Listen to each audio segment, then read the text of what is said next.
साथियों, भारत में शिक्षा मानवता के लिए हमारे योगदान का एक माध्यम मानी जाती है।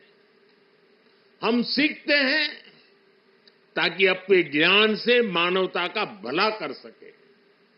आप देखिए, अभी 2 दिन ही के बाद ही 21 जून को इंटरनेशनल योगा डे है। आज भारत में योग की सैकड़ों विधाएं मौजूद है। हमारे ऋषियों ने कितना गहन शोध इसके लिए किया होगा, लेकिन किसी ने योग पर एकाधिकार नहीं बनाया।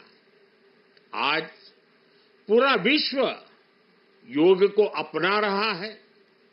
योग दिवस एक वैश्विक उत्सव बन गया है। हमने अपने आयुर्वेद को भी पूरे विश्व के साथ साझा किया है। आज आयुर्वेद को स्वस्थ जीवन के एक स्रोत के रूप में देखा जा रहा है। सस्टेनेबल लाइफस्टाइल और सस्टेनेबल डेवलपमेंट का एक और उदाहरण हमारे सामने है। भारत ने सदियों तक सस्टेनेबिलिटी को एक मॉडल के रूप में जीकर दिखाया है। हम प्रगति और पर्यावरण को एक साथ लेकर चले हैं।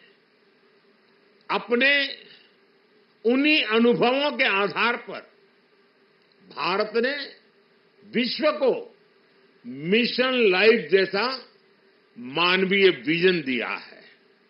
आज इंटरनेशनल सोलर अलायंस जैसे मंच सुरक्षित भविष्य की उम्मीद बन रहे हैं। नालंदा यूनिवर्सिटी का एक कैंपस भी इसी भावना को आगे बढ़ाता है।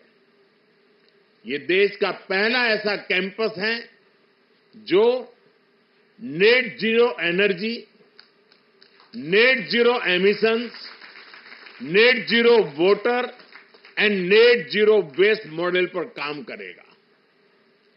अप्प दीपो भव के मंत्र पर चलते हुए कैंपस पूरी मानवता को नया रास्ता दिखाएगा। साथियों, जब शिक्षा का विकास होता है तो अर्थव्यवस्था और संस्कृति की जड़ें भी मजबूत होती है। हम डेवलप कंट्रीज को देखें तो ये पाएंगे वो इकोनॉमिक और कल्चरल लीडर तब बने जब वो एजुकेशनल लीडर्स हुए। आज दुनिया भर के स्टूडेंट्स और ब्राइट माइंड्स उन देशों में जाकर वहां पढ़ना चाहते हैं। कभी ऐसी स्थिति हमारे यहां नालंदा और विक्रमशिला जैसे स्थानों में हुआ करती थी।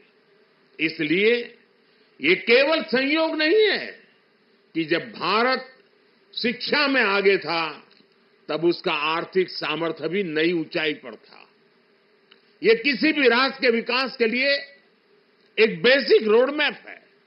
इसलिए 2047 तक विकसित होने के लक्ष्य पर काम कर रहा भारत इसके लिए अपने एजुकेशन सेक्टर को उसका कायाकल्प कर रहा है।